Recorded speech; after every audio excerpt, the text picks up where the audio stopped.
Suppose a potter has 7 choices of glazes to apply to her pottery.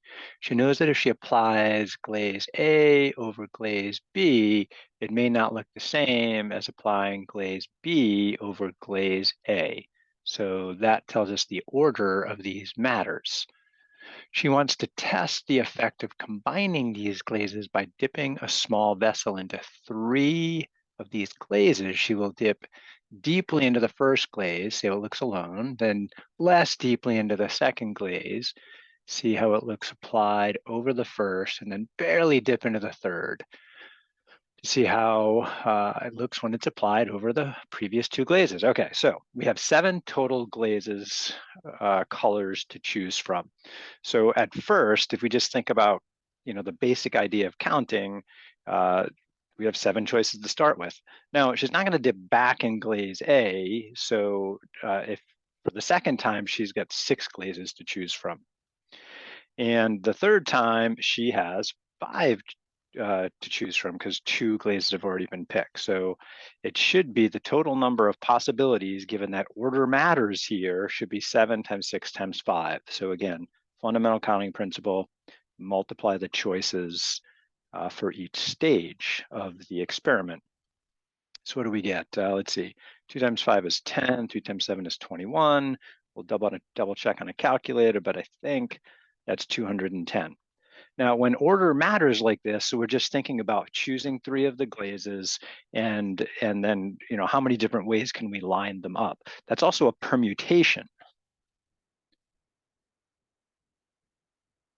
So we could use the permutation formula, which is either written as 7 permute 3, or sometimes you'll see it as 7 permute 3, depending on the kind of calculator or the book that you're using.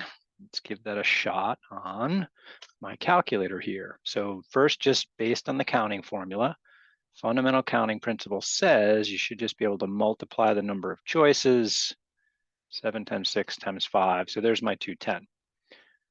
Now, I also should be able to use the permutation formula. And again, it depends on your calculator. On my calculator here, I hit the button and then I enter my n, which is 7. And then comma, I enter my number of choices, which is I want 3 of them. And I can see there's my 210 from the permutation formula, which basically applies the same math. Now, another reminder about the permutation formula, it can also be written as a factorial. So that would be 7 factorial divided by parentheses 7 minus 3 factorial. So 7 factorial over 4 factorial would be another way to calculate this answer. Just for fun, let's check it out on our calculator. So I want a fraction. Oops, I need a new line first. Then I want a fraction. And then I want 7 and exclamation point is there or on your keyboard. And I want to divide that by 4 factorial. And again, the way you type it matters. If I were to use the original version of the factorial, I would have in my fraction, my 7 factorial in the top. And in the denominator, you gotta have parentheses if you're gonna write 7 minus 3, then close the parentheses, then close the factorial. Many ways to calculate it. One basic idea that they all boil down to: choices.